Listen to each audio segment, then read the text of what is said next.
আমরা সেজন্যই তো সোচ্চার রয়েছি। এর দায় কোনোভাবেই বিএলওদের উপর চাপানো চলবে না। এই তড়িঘড়ি করে কাজ করা মানে ভুল ভ্রান্তি থাকবেই, আর এই বোঝা যাবে যখন তালিকা প্রকাশ হবে, তখনই বোঝা যাবে এর আসল রূপ। তখন তার দায় যেহেতু হাতের কাছে আছে বিএলওরা, মানুষ কাকে আক্রমণ করবে এই বিএলওদের, আর এরা ঠান্ডা করে বসে থাকবে।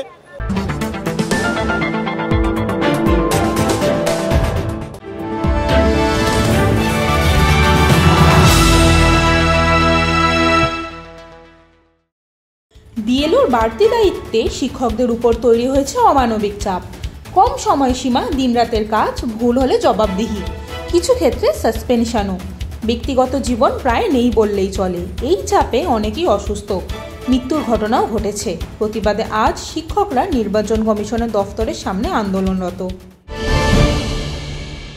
আমাদের যে পার্টিকুলার এসআইয়ের যে উদ্দেশ্য নিয়ে করা, মৃত ভোটার এবং যারা এখানে থাকে না তাদেরকে বাদ দেওয়া, কিন্তু সেটাকে নিয়ে এমনভাবে প্রচার করা হচ্ছে যেন মনে হচ্ছে এখান থেকে সমস্ত তাড়িয়ে দেওয়া হবে, এরকম একটা সিচুয়েশন তৈরি হচ্ছে। ফলে মানুষ খুব আতঙ্কের মধ্যে আছে। আমরা কাজ করতে গিয়ে দেখছি যাদেরকে আমরা সমস্ত বলে দিচ্ছি ফর্মটা কিভাবে ফিল আপ করতে হবে, তা সত্ত্বেও যতক্ষণ না আমরা বলছি যে হ্যাঁ এটা ঠিক, তারা কিন্তু আশ্বস্ত হচ্ছে না। এবং এর জন্যে যেটা দরকার, অনেক সময়ের দরকার ছিল। একটি মাসের মধ্যে ফর্মটা বিতরণ করতেই চলে যাবে। একটা ভোটারের 1 নম্বরে নাম আছে, তার পরিবারে আর একজন আছে 500 নম্বরের। ফলে সমস্ত ওইটা খুঁজতে গিয়ে আমাদের যে সময় লাগছে, সেই পর্যাপ্ত সময় আমাদেরকে দেওয়া হয়নি। অ্যাকচুয়াল আমাদের যে কাজ ছিল বাড়ি বাড়ি বিলি করা, আবার আমাদেরকে সেটা তুলে নেওয়া, কিন্তু এখন আমাদেরকে আবার বলা হচ্ছে ডাটা এন্ট্রি করা হবে। তো ডাটা এন্ট্রি করতে গেলে একটা পরিবারের একজনকে করতে গেলে মিনিমাম 10 থেকে 15 মিনিট। তাহলে 800 ভোটার যদি হয়, কত সময় লাগবে? 24 ঘন্টা আমাদের অন ডিউটি থাকতে হচ্ছে। পরিবার, আমাদের সমস্ত কাজকর্ম, সব থেকে বড় কথা আমরা একটা মানসিক একটা প্রেশার এর মধ্যে আমরা আছি। ঘুমিয়ে যাচ্ছি তখন একটা প্রেশার, এই কাজটা তুলতে হবে 4 তারিখ, কিন্তু 4 তারিখ পর্যন্ত তারা জমা দিতে পারে, তারা নিতে পারে, তাহলে এন্ট্রিটা করবো কখন? এখনও আমার বুথে 807 জন জমা দিয়েছে, মাত্র 40 জন। তাহলে বাকি রইল কতজন? এরা সব এখনও আতঙ্কের মধ্যে আছে। তাই তো আমার ফর্মটা ঠিক হলো কি না, তারা একটা করে ফর্ম ফিল আপ করে রেখেছে, আমি যাব, আমাকে দিয়ে ভেরিফাই করাচ্ছে। তাহলে আমি যদি প্রত্যেকটা ফর্ম ভেরিফাই করি, কত সময়ের দরকার? তো আমাদের যেটা আজকে দাবি, এই এসআইয়ের কাজটা আমাদের যেটা বলা হয়েছিল সেটা আমরা জমা করে দেব। ডাটা এন্ট্রিটা ওরা কিভাবে করবে ওরা বুঝুক, আর আমাদের যদি করতেই হয় সময়টা এক্সটেনশন করা হোক। 1 মাস কেন, আরও 1 মাস। এটা তো নির্বাচনই নয় যে এই সময়ের মধ্যে আপনাকে করতেই হবে।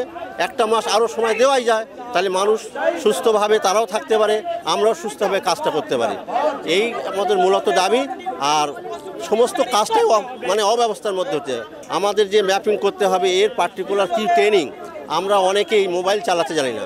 আমার এই বয়সে আমি এই প্রথম আজকে এই সমস্ত ডাটা এন্ট্রি কাজ আমি করব। তাহলে আমার ভুল হওয়াটা স্বাভাবিক, ভুল হলে আমার দায়।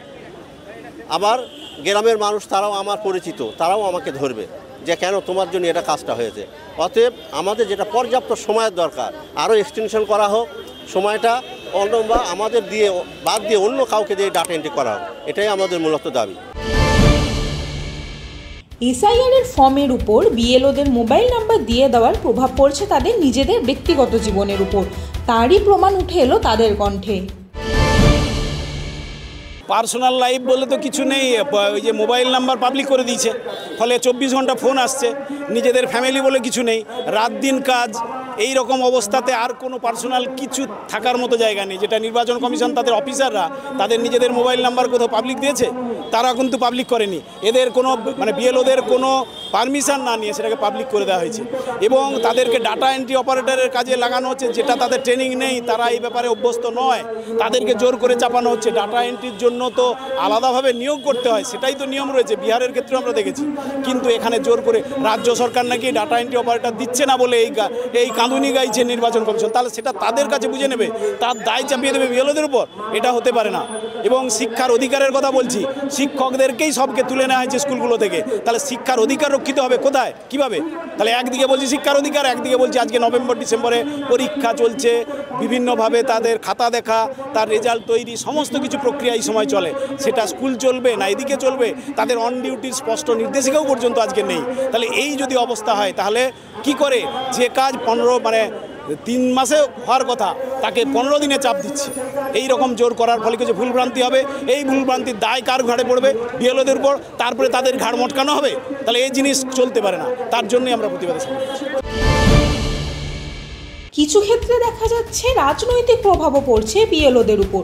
রাজনৈতিক দলগুলি নিজেদের প্রভাব বিস্তারের চেষ্টা করছে, সে বিষয়ে সরাসরি জানালেন তারা। দেখুন, সমস্ত দলীয় ব্যাপার। আমরা তো দলীয় সংগঠন নয়, সে শাসক দল, বিরোধী, নির্বাচন কমিশন, কিছু কিছু মিডিয়াও এমনভাবে উস্কানো হচ্ছে যেটার ফলে তার পুরোপুরি চাপটা এসে পড়ছে বিএলওদের উপর। এ তো করছেই, রাজনৈতিক দলগুলো কেউ ধোয়া তুলসী পাতা নয়, করছে। এই যারা বিএলও ডিউটি করছেন তারা মারাত্মকভাবে বিভিন্ন রাজনৈতিক একমুখী নয়, বিভিন্ন রাজনৈতিক মহল থেকে নানান ধরনের হুমকি পাচ্ছে। তো তারা তো সরকারি কর্মচারী হিসেবে তারা তো তাদের ডিউটি করছে, তারা কেনই হুমকির সম্মুখীন হবেন? এবং হুমকির সম্মুখীন হচ্ছে তার কোনো নিরাপত্তার দায়িত্ব কিন্তু না ইলেকশন কমিশন নিচ্ছে, না রাজ্য সরকার নিচ্ছে। আজকে তাকে যদি রাতের অন্ধকারে তাকে আঘাত করা হয়, তার দায়িত্বটা কে? বিভিন্ন বিষয়ে দেখা যাচ্ছে যে কোনো প্রকোপ এসে পড়ছে শিক্ষার উপর। এই বিষয়ে শিক্ষক দল বললেন,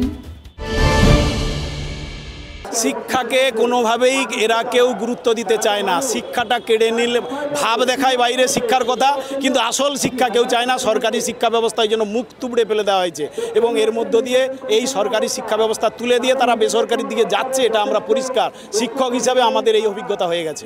ফলে এই অবস্থায় তারা গুরুত্ব দেবে নাকি? তারা বাইরে বড় বড় কথা বলবে, শিক্ষার অধিকারের কথা বলবে।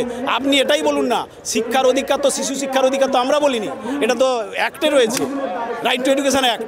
কিন্তু আবার সেই তারাই বলছে যে শিক্ষাঙ্গনে যেতে হবে না, তুমি আগে বিএলও ডিউটি করো। তাহলে কেন স্থায়ী কর্মী নিয়োগ করবে না তারা? এ কাজ তো সারা বছরের কাজ, কেন তারা নিয়োগ করবে না? এ দায়িত্ব তাদের। তাহলে এগুলো করছে না মানে এই কাজের মধ্য দিয়ে বোঝা যায়, বক্তৃতা দিয়ে বোঝা যায় না, কাজের মধ্য দিয়ে তাদের প্রমাণ দিতে হবে। হাতে অল্প সময়, তার উপর স্কুলের দায়িত্ব, সব মিলিয়ে যদি এসআইআর এর কোনো কাজে ভুল ভ্রান্তি হয়, এর দায় কার? বিএলওদের? এরা তো এভাবেই এরা এদের ঘাড়ে চাপিয়ে দিচ্ছে। আমরা সেজন্যই তো সোচ্চার রয়েছি, এর দায় কোনোভাবেই বিএলওদের উপর চাপানো চলবে না। এই তড়িঘড়ি করে কাজ করা মানে ভুল ভ্রান্তি থাকবেই, আর এই বোঝা যাবে যখন তালিকা প্রকাশ হবে, তখনই বোঝা যাবে এর আসল রূপ। তখন তার দায় যেহেতু হাতের কাছে আছে বিএলওরা, মানুষ কাকে আক্রমণ করবে? এই বিএলওদের, আর এরা ঠান্ডা করে বসে থাকবে? তাহলে তা হতে পারে না, তার জন্যই প্রতিবাদ।